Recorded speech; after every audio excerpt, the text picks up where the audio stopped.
Welcome to the Planet Trillion Trees podcast. I'm Eva Monheim. And I'm Hal Rosner.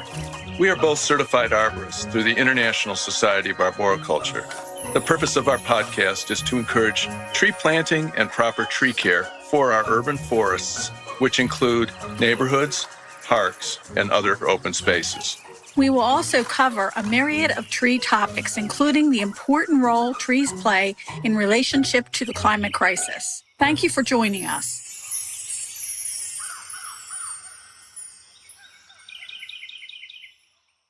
Verdant Earth Educators provides dynamic in-person training and online learning opportunities for environmental and horticultural businesses.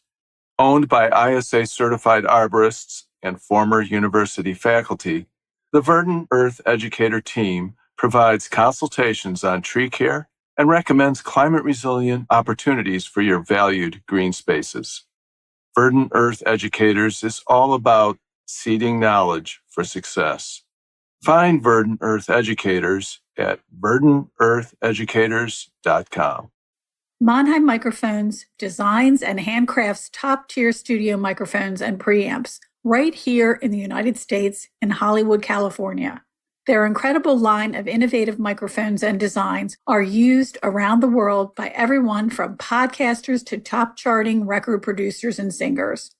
Monheim Microphones' unparalleled excellence. MonheimMicrophones.com. This podcast is being recorded on May 24th, 2024. Basil Camu loves trees and soil, wildflowers, insects, bats, fungi, basically everything to do with terrestrial ecosystems. He is fully committed to caring for his beautiful planet. He is a Treecologist, ISA certified Master Arborist, Duke University graduate, and wizard of all things at leaf and limb. Though trees are his passion and profession, he also loves tending the native flowers in his garden, growing Piedmont Prairies, and propagating plants from seed. Some of Basil's favorite pastimes are hanging out with his wife and sons, Brazilian Jiu-Jitsu, powerlifting, hiking, and sprinting. His next favorite things in life are reading, garlic, traveling adventures, blazing hot peppers, pickles, and food from Lucettegrace in downtown Raleigh.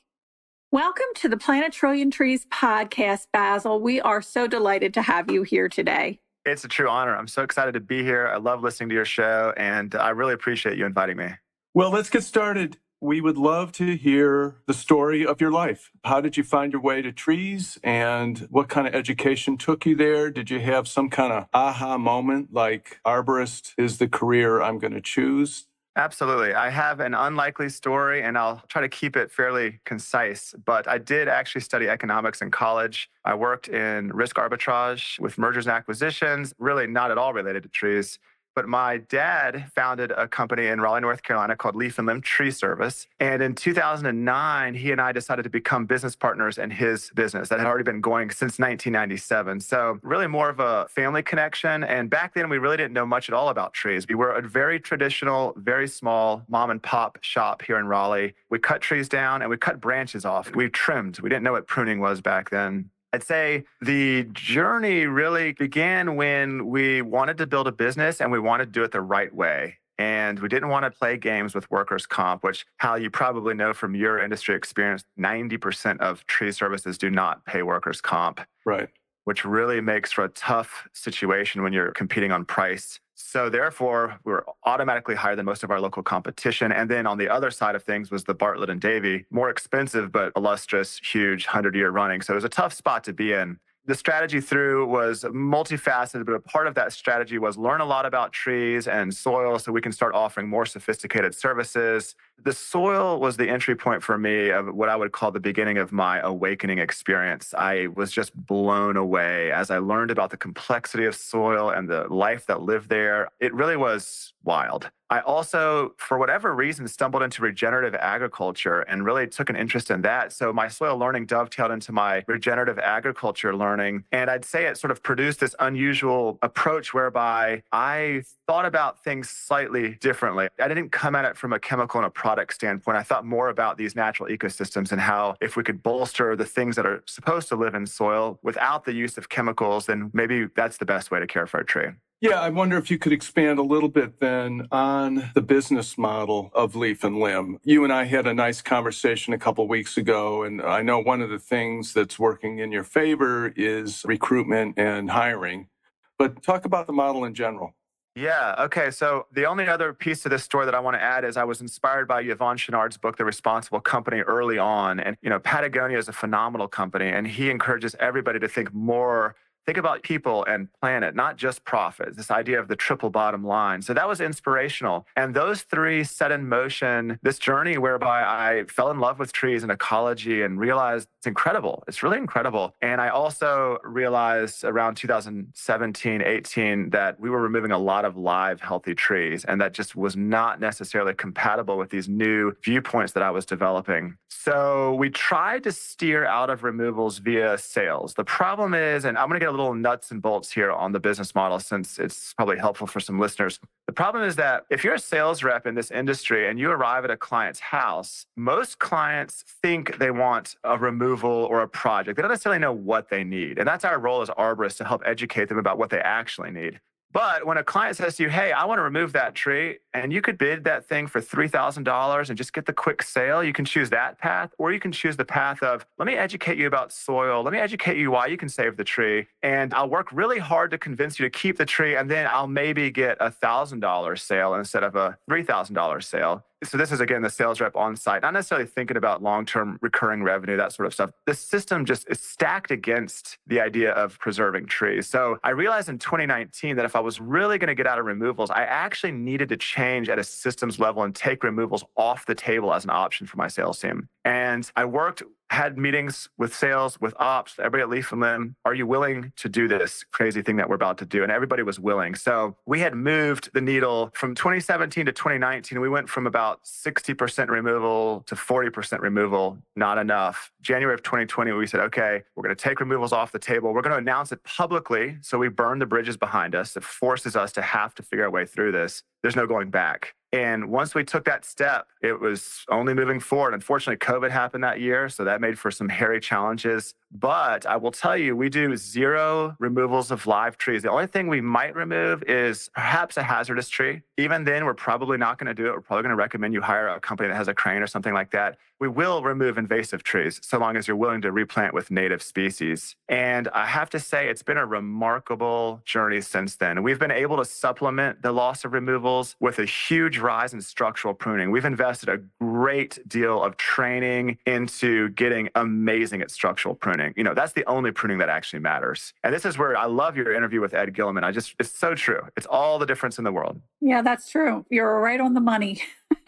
So here we are today, and our business model is that we pretty much do everything you would expect except cut trees down. We're exactly what you would expect when you think of an arborist. We care for them. We plant them, which oddly, many tree services don't do planting. We have a really big planting operation because landscapers don't know how to plant them generally. And we do a lot of education with our community. We do events. We do speaking engagements. We want to teach people the importance of trees. I think that you have taken the path that Hal and I have been talking about for a very long time. When I first asked him to be my co-host, we were talking about how come arborists are trained, we're certified, we know how to plant trees, and yet we're not planting them. Right. It doesn't make any sense. And every time we get to a tree that needs to come down, it's because somebody planted it improperly, or the mulch is too high and you have too many adventitious roots and the main roots are gone and the tree's unstable. And let's go on and on and on with all that kind of nonsense. And you think to yourself,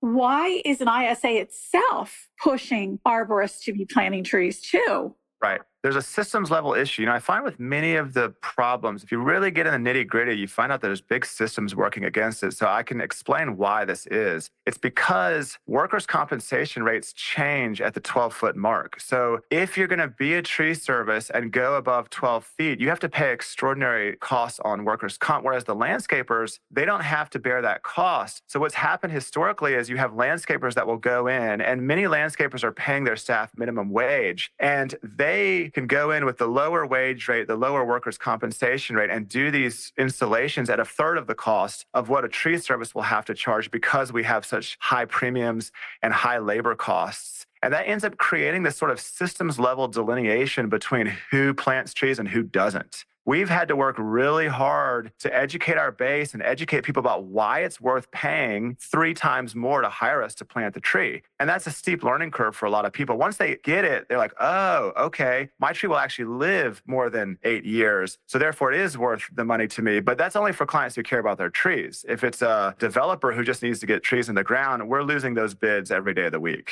Yeah, and that's the other thing. One of the articles that I wrote for Design Magazine was, what to save on a property. Hire an arborist to come in and look at a property before it ever gets developed. Because at that point, the arborist will make the wise decisions of what to save. And having those parcels on a future development site actually helps for the soil to get reestablished much quicker than if it's completely stripped. Right. Because you still have the mycorrhiza in the soil, you have a community that's there. And now that we know that plants are actually talking to one another, it's been validated many, many times. The actual connectivity between the new plants being planted by the developers and what's currently there actually reestablishes much faster. That makes sense. I want to circle back to something you sort of alluded to. I think there's an opportunity emerging right now that's very exciting. I've just written a book that we'll talk about today, I'm sure. This book is aimed at homeowners, but it's also aimed at business owners. It provides a model for what I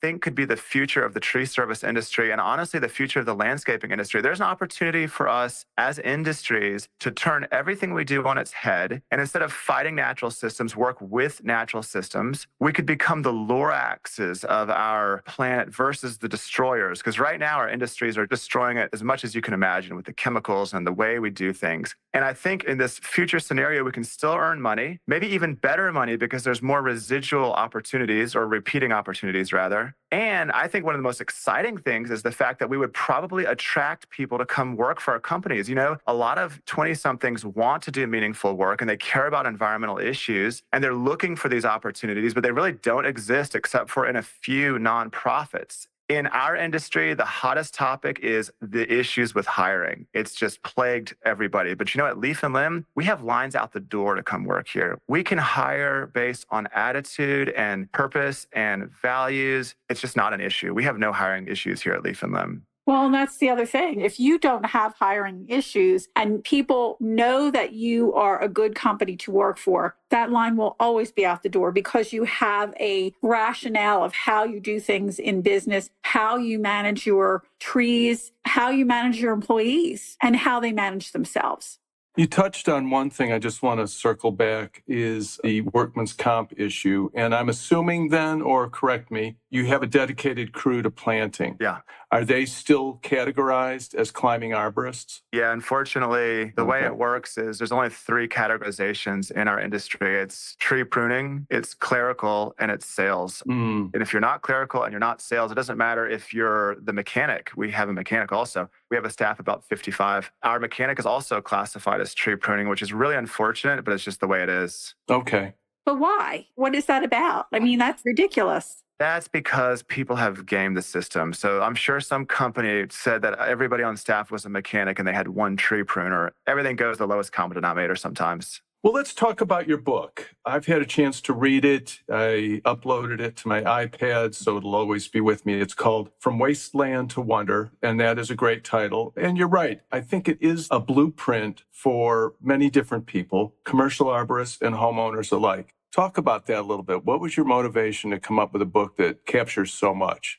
Well, I think I have this intersection that's sort of unusual. It's the ability to meet with lots and lots of folks on a daily and weekly basis. And I've been doing this now for a long time. I work with HOAs and municipalities. So I've just got this inside look at all the things that stop projects from happening. Also, I care about the well-being of Earth, and I want to do this work in a regenerative way that helps heal and restore. So I just have this unusual intersection. And what I've observed over the years is that many people do want to make changes, but the challenge is they either don't have the money to hire a designer or an expert who can give them a whole new landscape, or they don't have the time to invest in learning how to garden. And this book is not aimed at designers or gardeners or folks who already do this work. There's some of us who are hobbyists and love this kind of thing. We're not the majority. I'd say maybe 10% of the population, at least based on who we deal with in our client base. The vast majority of our client base just can't do these things. So what I'm trying to do with this book is show them that here's some easy things you can change in how you manage your landscape. And if you do change these things, you're actually working in line with natural systems now instead of fighting them. So therefore, you actually will save time and money. So that's the big hook for a lot of people.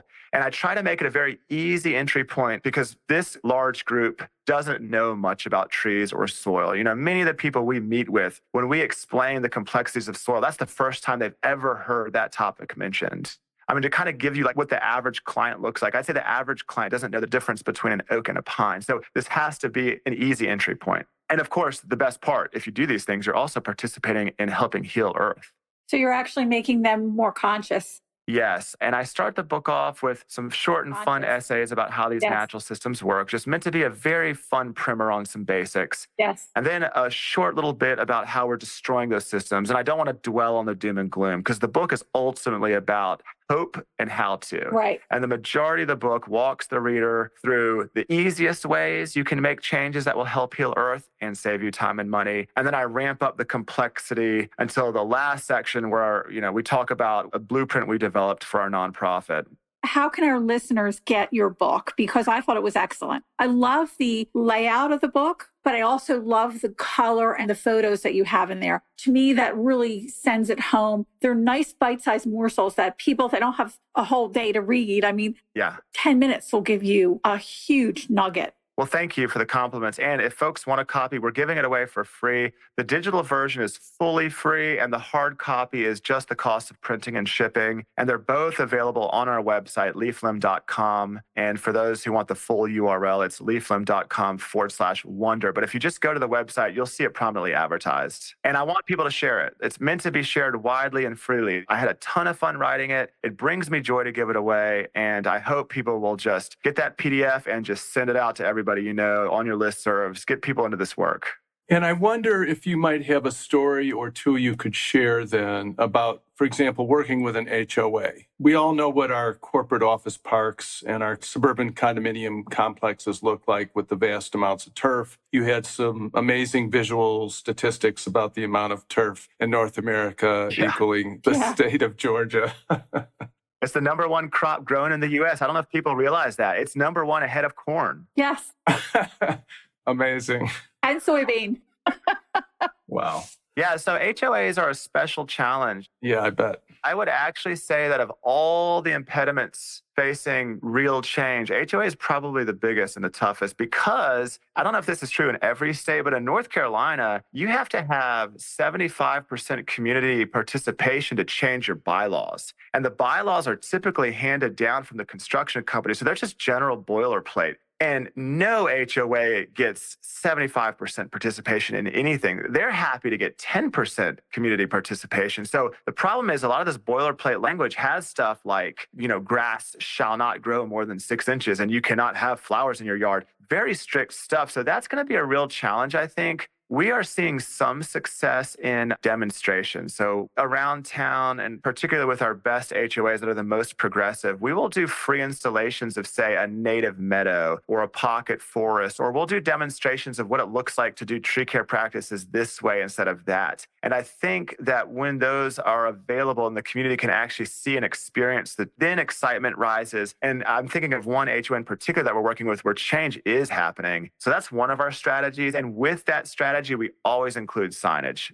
Pretty beautiful signage that has QR codes so folks can scan and learn more. You have to educate folks about what's happening in that space. That's one strategy. That's great. I like that. And then I have a feeling you probably have some clients that have embraced it and love it, and you've seen their properties be transformed. Yeah. Can you talk about some of those places? Does turf go away completely, or do they save a little piece and use a manual push mower? It's across the spectrum. I always say some is better than nothing. So a lot of folks still want the turf grass, but then they'll just give up a portion for this native meadow. It's better than all turf grass.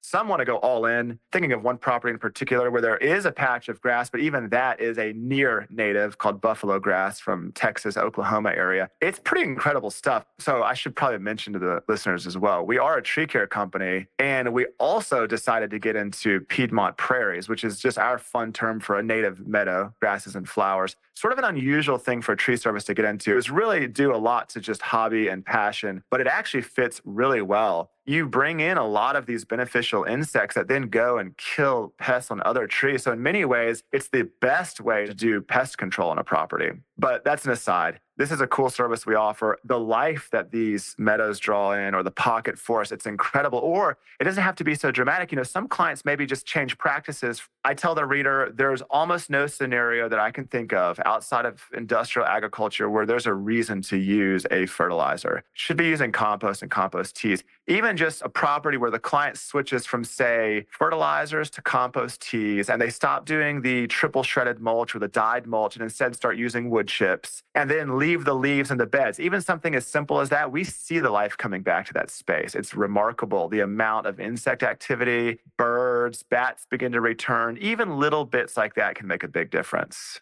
Do you make your own compost tea for production? We do. I think compost tea has taken a bad rap, and understandably so, because you cannot bottle it and you cannot ship it. It has to be made fresh every single day. So yeah, I see where a lot of companies have been discouraged and burned by this idea because they buy the product and it doesn't do anything. Well, of course, if you bottle it and you ship it, the life dies. It can't be commercially produced. So yes, we have our own composting procedures that we use, a variety of different ways we produce the compost. And then each morning, our crews will create fresh batches that have to be used that day. That's interesting because when I lived in England, there was like 10, 15 different types of compost, depending on how you were going to use it. And you could also have that same kind of methodology when you're making compost tea, because you're going to have some that's going to be a little bit more acidic, some that's going to be a little bit more basic, some that's going to provide a different type of nutrient than another one will. And I think that that's probably one of the things that kind of scares people about compost tea. They don't understand it enough. Yeah, it's like the biochar discussion. So much snake oil out there. People trying to make a quick buck. And what they've done is they've almost ruined the space a little bit. The truth is, compost and compost teas are remarkable, but you just have to do it yourself. We do our microscopy work in-house. We're looking at everything under microscopes. We're taking sample sizes of bacteria, fungi, all the life that live there. So it does also have to go through that process, which not hard to learn, but it is something you have to learn. I would say you talk about compost versus the tea. Compost is a little easier to move around because you still have that organic matter. Compost tea is really simple. It's just take good compost and put it in water. And the only reason you might want to use a tea is it's just easier to apply. So for us, that means we can inject it in the soil or we can spray it on the foliage of the plant. So it's just a nice application methodology. But truth be told, for the common homeowner, if you have good compost, you don't have to turn it into a tea. You can just sprinkle the compost on the ground to the same effect. But if you want to make a tea, either just dump the compost in a 5-gallon bucket and let it sit for 10 or 15 minutes and then pour that whole mixture around a tree of your choice. Or if you want to run it through a little backpack sprayer, then you need to place your compost in a mesh bag, like a tea bag, hence the name, and then soak that in the water, pull the bag out, and then you could run it through the spray system. The research that I saw when I was working with a company that was doing compost tea, when you sprayed it on the surface of plants, the plants actually had a wonderful response to it because it was providing a little trigger for them to be a little bit more alert about what was happening to them having this compost land on their surface. It keeps insects down. It keeps fungus down. It does a whole host of things. And that's what I really like about compost tea. But also there's vermiculture too. Right. And that's another one that can be used in the same manner. And we just think that if we don't understand it, then we shouldn't use it because it's no good. I mean, that's how a lot of people think. Yeah. You look at the forest floor, it's decaying leaves. So really, compost at its core is just rotting stuff. It's all the life that calls that rotting stuff home. It doesn't have to be complicated. I don't do fancy composting. And I tell the reader about how to do all this in the book, but I just have some pallets turned on their side to make a box. Mm-hmm. I throw everything from my kitchen and everything from my yard in that square. And if it's a branch or a log, I put it behind the bin and it just sits. And eventually what spills out is this beautiful, dark, wonderful smelling substance that is compost. And it's just that simple. Yep. Do you have a dedicated brewmaster, if you will, cranking out the compost tea, or? I do have a person on staff who's in charge of checking the quality of the composts. We don't do brewing. So brewing is something called actively aerated compost tea. It's a slightly different process.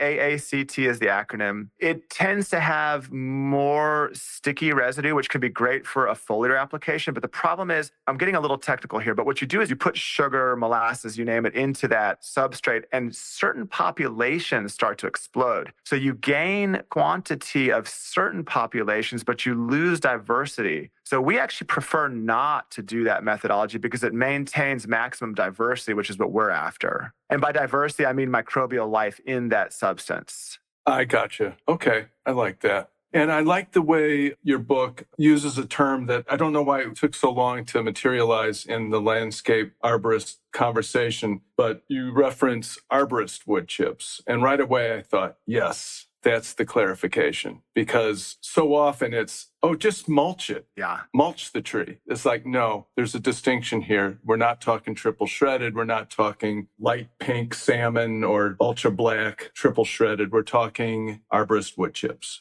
One of my former colleagues, and she's still a friend, Katie Rose, she kind of taught me that phrase, and I love it. And she's very good at giving names to things. Like, for example, she doesn't call them girdling roots. She calls them strangling roots, which is so different. You're like, oh, try to tell a client about a girdling root. They're like, isn't that a term from like the 1820s? But you say strangling root and the light immediately goes off. So language is important. And I think arborist wood chips help distinguish that as its own separate product. Yeah, that's great. I know how they came about with girdling roots, because when women wore girdles, you felt constricted. Guilty. I've worn one when I was younger. And it's a painful piece of equipment to wear.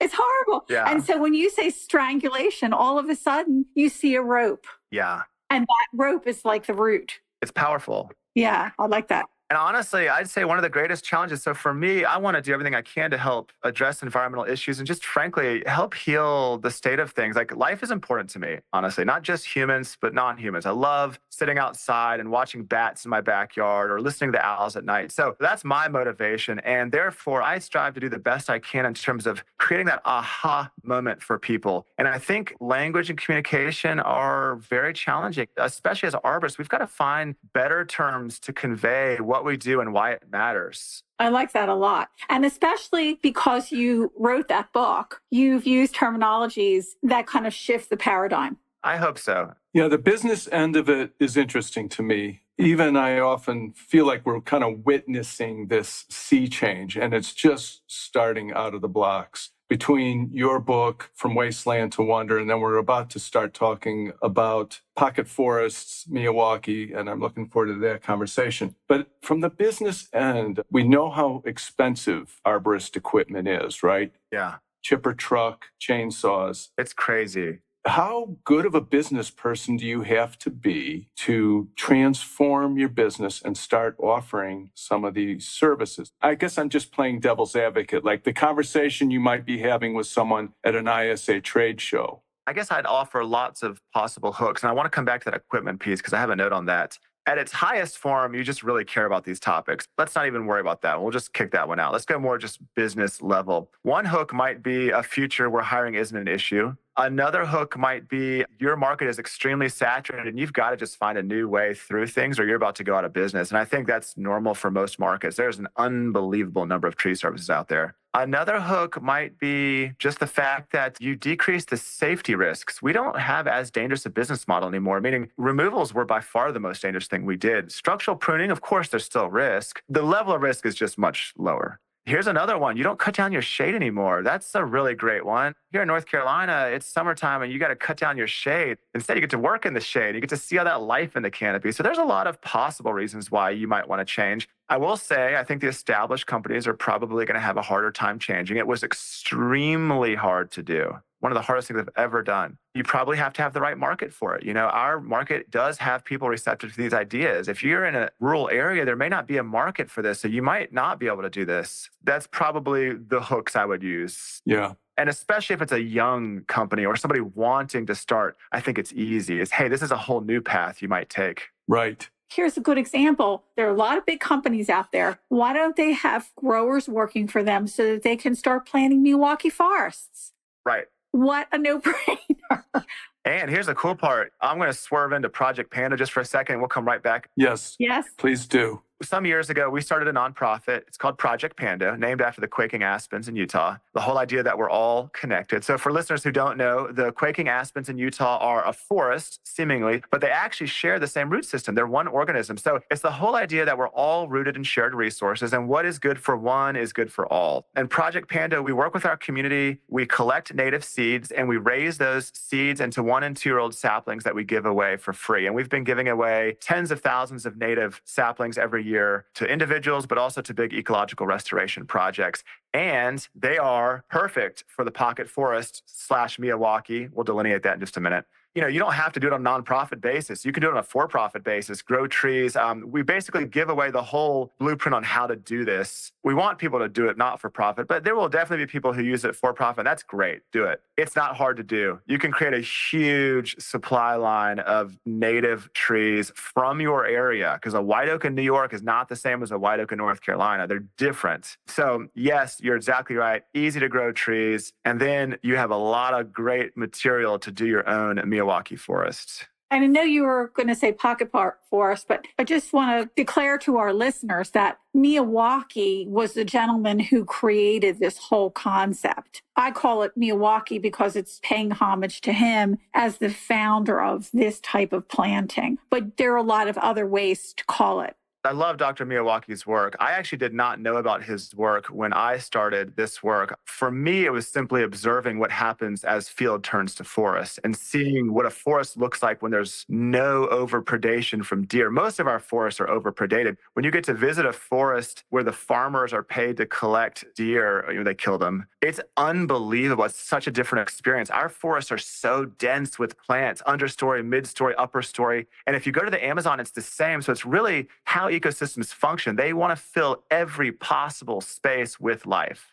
There's an old saying that Earth loves abundance. Right. It doesn't believe in scarcity. Absolutely. I just love that because a lot of us think in scarcity form, never having enough work to do or what have you. And the Milwaukee forest is all about abundance and how much more can it create and how much faster can it grow. And a whole host of things like that. And also making seed, these tiny little forests, when you put them near a city, are then going to start creating seed that is easy to access, where you don't have to go out and scavenge for it someplace else. It's all right there in a self-contained unit. We could actually spend a whole episode talking about native seeds. Yes. A very, very big issue right now. National Forest Service and a whole host of government bodies have been issuing these loud warnings saying, hey, we do not have enough native seed to do what is necessary in terms of big ecological restoration and reforestation. There's a lot of money going out via IRA grants. It's great. And they're supporting these huge efforts. And I'm glad that they're going out. But the problem is when you start getting on ground level, you can't buy native seeds. Native saplings and trees are hard to come by. There is a huge lack of availability and very few people who know how to even collect native seeds. So more reason why I think Project Pando, i.e. the idea of working with your community to learn about native seeds and collect them is so important right now. We need to build that capacity at a community level, at a city level, and we need to do it all across the country because it already is a big problem. It's only going to get worse as we realize how important our forests are and how few seeds and saplings we actually have.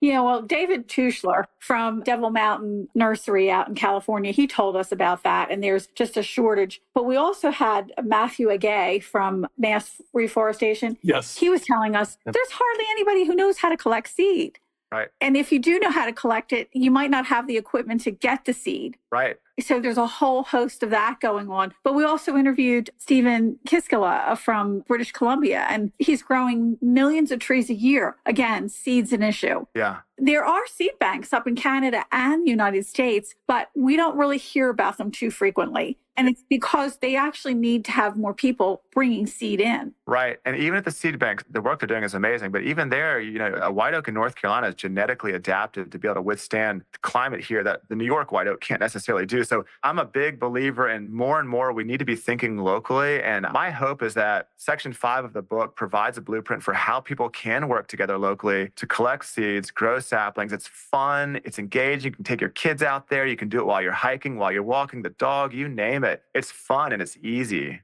Like with oak, with acorn, the window of the time that they land on the ground, lay on the ground, and need to be picked up and get the germination going is actually very short. Isn't that right? Yeah. White oaks begin that sprouting immediately, whereas a red oak will do it the following growing season. So what we do is we get them into these what are called air pruning beds right away. People have always asked, well, you could do Miyawaki, and I'm going to just use Miyawaki for the sake of this conversation. Why don't you just use seeds for Miyawaki? Well, the answer is it's because many of the seeds are very hard to work with. It's actually easier if you spend a year or two growing them out in air pruning beds, which produce just incredible results. And then you now can work with saplings. From an operational standpoint, much, much easier to work with the saplings versus the seeds. Somebody was asking me, can we just plant seed? Yeah. And I said, you could try it, see what happens if you have it available. But they all have different dormancies. Some of them have 2-year dormancy, some have 3-year dormancy, some have no dormancy. Yep. And they start growing right away.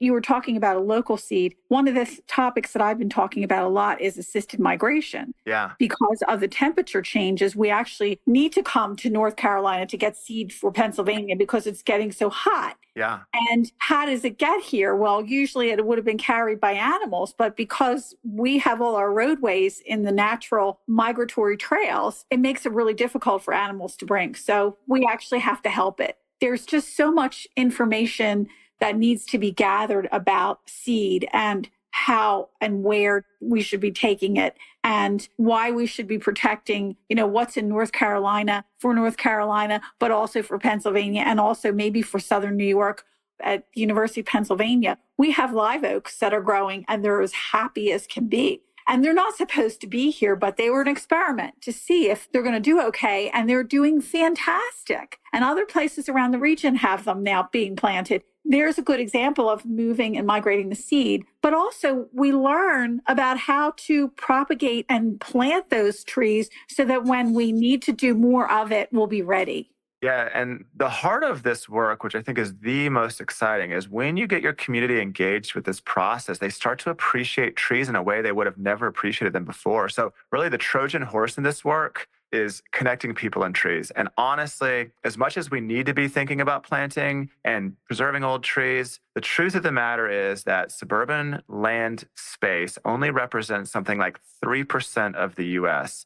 What we really need is people's mindsets to change so they can begin spending dollars in a different way and voting for bills and bonds and amendments. Because if we could reconnect people and trees, yes, suburban space can change, but more importantly, maybe we change national level policies or state level policies and affect much larger areas of land. I totally agree with that. And we still are going to circle back to your pocket forest conversation there. But I did want to ask about working with developers down your way. Yeah. Because I am vaguely aware that Raleigh is experiencing, like a lot of southern cities, some exponential growth into the exurbs.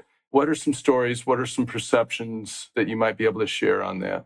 Unfortunately, I've yet to meet a developer who cares about trees unless they're made to care about trees. So this is where I do believe that local government is so important. This is where the magic happens. They're called UDOs and LDOs, Uniform Development Ordinance or a Land Development Ordinance. Most every city of any size will have these codes. And this is what sets the limits on what developers can and can't do. So for folks who really want to get into this work, you want to be thinking about getting into your city council type meetings and being active in reforming LDOs and UDOs because the developer is going to do exactly what's on that ordinance and no more. That's just the bottom line. I hope that changes. Maybe market demand for a new kind of community could change that, but it hasn't happened yet here locally at least. I'm very appreciative of the work that our local cities have done in protecting trees, but it's nowhere close to what we should be doing. And unfortunately, in North Carolina, we have this strange situation happening where state is trying to flex more power and take power away from municipalities. So it's going to be worse for trees if that happens. But the magic happens in the local municipal codes, at least here in North Carolina.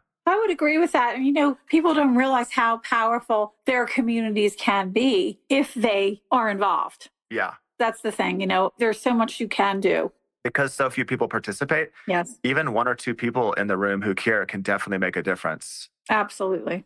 So Basil, talk to us about the distinction between Miyawaki and pocket forest. Yeah, and I want to state just up front, Dr. Miyawaki is incredible. The work he did is incredible. I actually was in Japan last year and got to see some of his work. I admire him greatly. I think the thing with Miyawaki's approach is that it's a bit idealistic. He's an academic, and I appreciate that. I operate in a world where budget and time are constrained. I would recommend to folks that the emphasis placed on soil preparation and maintenance are too much in Miyawaki. It can be much easier. So I'm going to use North Carolina growing seasons. Everybody's growing seasons are a little different, but here's how we do it. In July, we lay down a layer of cardboard or brown paper. Yep. And then we place 2 inches of leaf mold on top of it and 6 inches of wood chips on top of that, arborist wood chips. Or for those who don't have leaf mold, which is just decaying leaves, do 8 inches of arborist wood chips. Let it sit and get mushy for the next 4 to 6 months. And then you come back in January and you can grow the saplings yourself if you want. This is in the book. Or if you're lucky enough to have a local native nursery, which many people do not, unfortunately, buy a bunch of saplings. Don't get the big containerized trees or any of that. It's too much work. And you just load the area up with native saplings. We typically recommend at least 25 different species if you can, but there's no rule for this. And get a blend of upper story, mid-story, and shrub layer. Once you put it in the ground, do nothing. Don't water it. Don't tend to it. You don't want to baby these trees. They need to be able to survive. And if some die, that's fine. Our sites will have between 5 and 30% mortality. And you think 30% is a lot, but it's actually not a lot. These are still very dense plantings. The only thing you have to do for maintenance is keep invasive plants out and keep invading plants out. So for example, the maple samaras float into these establishments here in Raleigh, and we do have to pluck the maples out because they're very aggressive, but you only have to do this for about 3 years because after 3 years, the canopy closes and maintenance is done. If budget is not a concern, I prefer Miyawaki method. I really like his method better. The problem is that for most projects, budget is an issue. So where budget is an issue, this approach will give you maybe not as high a survivability, but still an amazing outcome. I would tend to agree with you. I've done forests with that same methodology with field soil. Oh, yeah. Planting them and then putting the newspaper and the wood chips around it, and they just grow like crazy. It's remarkable how fast they grow. And I don't want to offer stats on how these things perform or anything like that, but I'll just tell you, they explode. We use this application for also what we call a thicket. And it's an alternative to privacy rows because, it's like arborvitae, or we have this terrible species here called the Leland cypress, which I don't know if y'all have that where you are. Yeah. Oh, yeah. We have it up here too. The usual suspects. It's monocrop, it's a row, and there's going to be fungal issues. This is the tale of every normal privacy row. But with these thickets, you can do the same thing, get an explosion of native shrubs and small trees in there, depending on how tall you want it. We use Chickasaw plum in ours, and now there's food appeal, and you get all the same things, but it's just better. And these thickets go from pencil-sized saplings to full grown in 2 growing seasons. I'm thinking of one right now that's entering into its 3rd growing season as we speak, and it is a privacy hedge. So they're quick. I would tend to agree with you. I was at a nursery the other week, and we were talking about we really should get away from exactly what you said, the monoculture.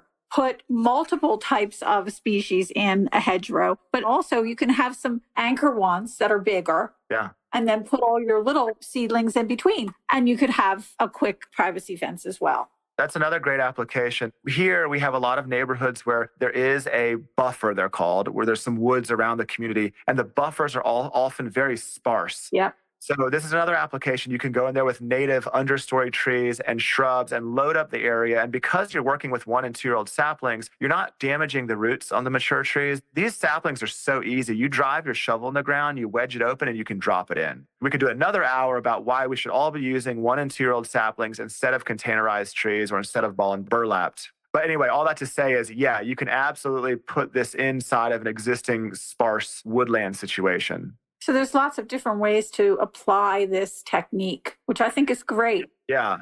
Every circumstance is going to be a little bit different. The first thing that developers usually do is take away the hedgerow when they're building. Right. They scrape it away, which is the most valuable thing on the property. If they would leave that and then just have, an entrance and an exit, then you could really add to it after they're done developing, and you would have a very quick privacy hedgerow. Very easy. It's another ecosystem for more life to live. A lot of insects and birds require these thick ecosystems. It's a way to maximize outrageous diversity on a property, which is good for everything. When we can build soil, it means we're holding rainwater. It means then photosynthesis can increase. We're pulling carbon dioxide from the atmosphere. We're feeding life. These are good things. This is an avatar moment.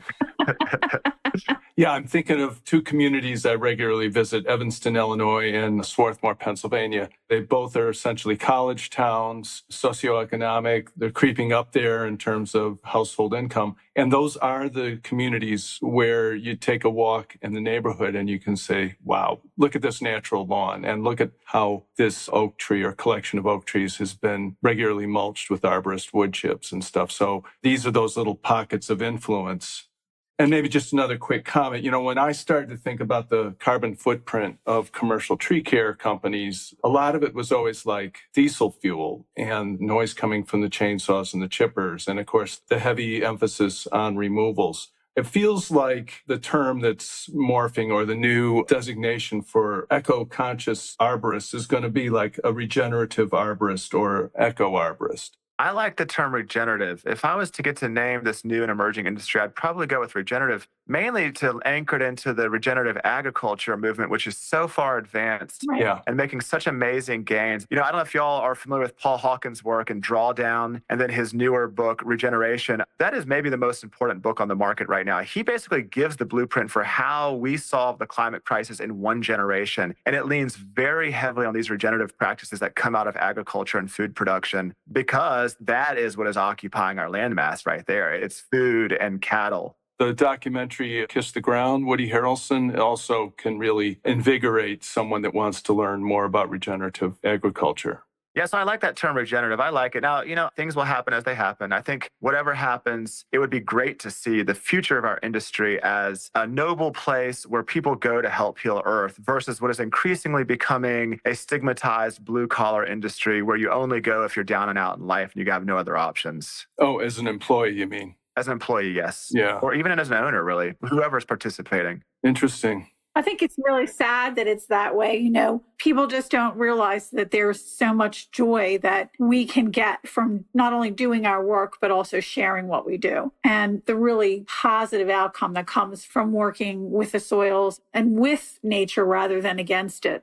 And I think part of that just comes from experience. I talk about changing hearts and minds a little bit earlier. Part of changing hearts and minds is education. It's very important. You have to be active in the community and talk about these things. Yep. But another part of it, and this was a very prominent part of my journey, is you just need to get hands-on. I think it was getting to work in the soil and work with plants and trees and see the changes and feel the life. It is most certainly an experiential component as well. One of the things that I used to do with my university students is I would say to them, it would be great if you can either get an internship or do some volunteer work for some of these different organizations. And we have one here in the city of Philadelphia called Philly Orchard Project. And he was a landscape architect who came up with this idea of, on the vacant lands to plant food trees that would help those people who are of lower income that need food sources very quickly and locally. So I would send the students out and I would say to him, Phil, whoever comes, just let me know who they are. And the students would come back into class and they would share their experiences. And it was really very heartwarming to hear what they learned just by going out into the community and seeing other people who really need the food and you're helping them get their food.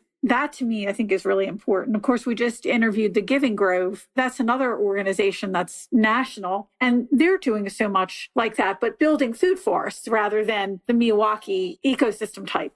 There's a lot of different ways to build these small forests depending on what you're going to be using them for. We talked about the HOAs. Sounds like they're going to be a while with hopping on. Don't you have big tech down in Raleigh and also some university communities? It seems like they might be willing to give it a go in terms of jumping in wholesale with a naturalized landscape. Yeah, there has been some movement there. The challenge there is explaining that we've been so focused on the carbon emissions side of this equation, which is important. I'm glad we have. Yeah, I'm guilty of that. Many of the universities and the tech companies, they have sustainability departments and they're focusing on that side of the equation. I think you have to do some education to teach them there's another side to this discussion. It's the sequestration part. So our planet was built on the back of carbon. It's what happened during the Carboniferous period, right? We went from this explosion of life that pulled down so much carbon dioxide that we went from 1,500 parts per million in the atmosphere down to 200. And where did it all go? It went into trees. It went into thick beds of soil. It went into what became our fossil fuels later. It went into life. So our planet knows what to do with carbon. The problem is we're standing in the way of our planet being able to do what it wants to do because we've cut down half the trees and grasslands. We've destroyed half the soil. We've killed the majority of life on this planet. And the planet just can't do what it evolved to do, which is make use of carbon. It's the building block for life. So leaf and limb, you kind of know what your carbon footprint is on a day-to-day basis based on the trucks rolling out of the yard and heading over to the job and doing your thing. Yeah. Have you ever thought about the other side of the ledger in terms of how it's working out for you? We have.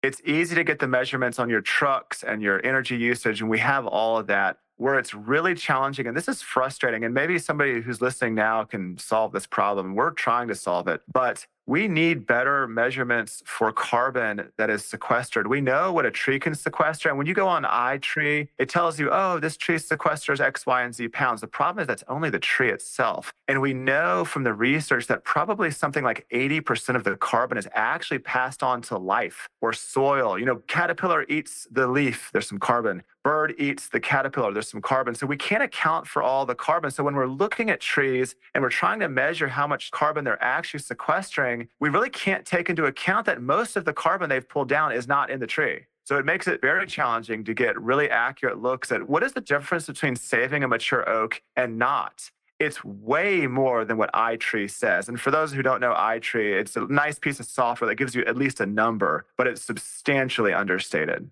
Right.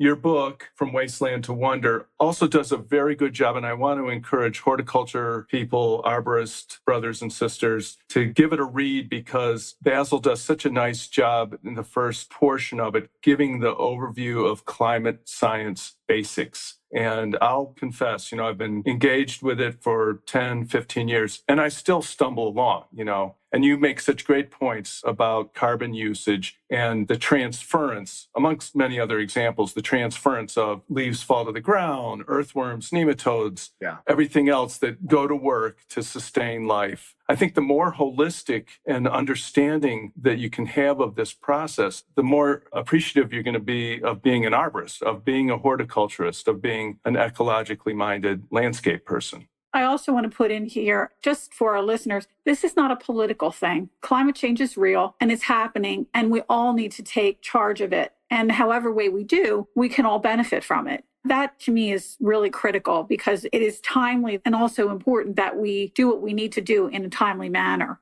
I think, unfortunately, politics does play into a lot. So some people may hear the term climate change and just immediately, mind shuts off. I'll tell you the truth. During my 20s, I did not think climate change was real. I thought that was political maneuvering and this is ways we can get more money. It took me, this journey that I described earlier to really fundamentally understand, This planet system is pretty basic. Trees are this giant pump that pull down carbon, and it all starts there. If we don't have trees and we don't have grasslands and we don't have soil, then of course the planet's broken. Carbon in the atmosphere is really a byproduct of everything else. It is the focus of our conversation, but it's a byproduct. Anyway, all this to say, to those who maybe do hear climate change and want to shut down, I want to make it clear that in the book, I really don't get political at all. I try to avoid any politics. And I also want to say, as sort of a kernel of hope, one of the most amazing experiences I ever had was Leaf and Limb won this Business of the Year award from the North Carolina Wildlife Federation. And I was really excited by that. I'm expecting a room full of tree huggers like myself, and it was. But also in the room was hunters and farmers who care a lot about conservation. So I actually think both political sides actually do have this big overlap.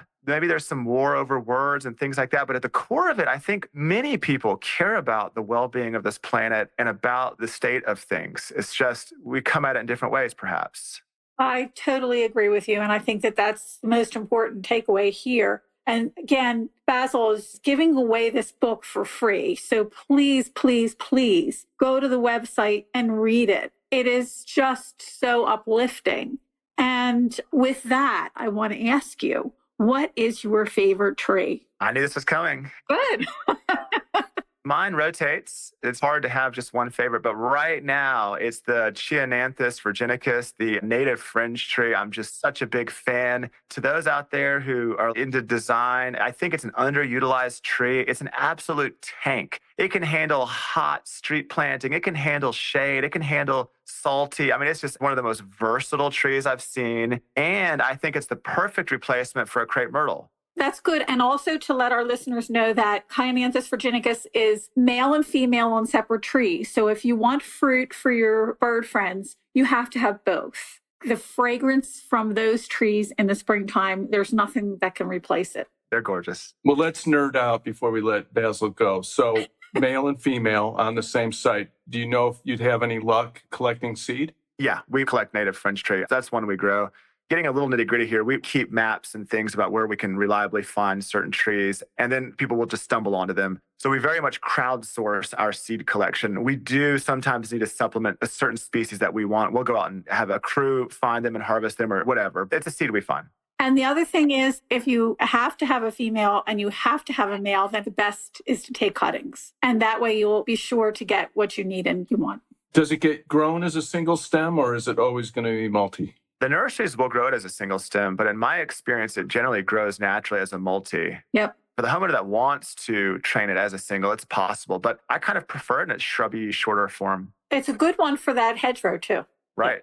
No, I'm only asking because we're always looking for small, medium street trees in our Philadelphia landscape, and multis are a hard sell, but knowing that there is that potential as a single stem might be worth looking into. I don't know how they do in Philadelphia. I don't know what their northern reaches are. Oh, They're here. Okay. Not a lot of them. They're a really good lawn tree in Philadelphia. So if you have a small lawn, you could put it on there. If you don't have enough for a big tree, definitely you can use it for a lawn tree. Well, Basil, I want to thank you for joining us, and we wish you continued success in all the great messaging that you're giving the world. And, we're saying this more and more. Maybe it's because Eva and I only book fabulous guests, but I hope we can circle back in 6 months or so and hear some stories that you'll have to tell as the book becomes more and more widespread, because you're going to be hearing from a lot of readers. I'd love to. And thank you so much. It was really just a fun time to be here and a great honor. Thank you. Thank you. Have a great holiday weekend. You too. Thanks. Thanks, everybody. Bye-bye. Bye-bye.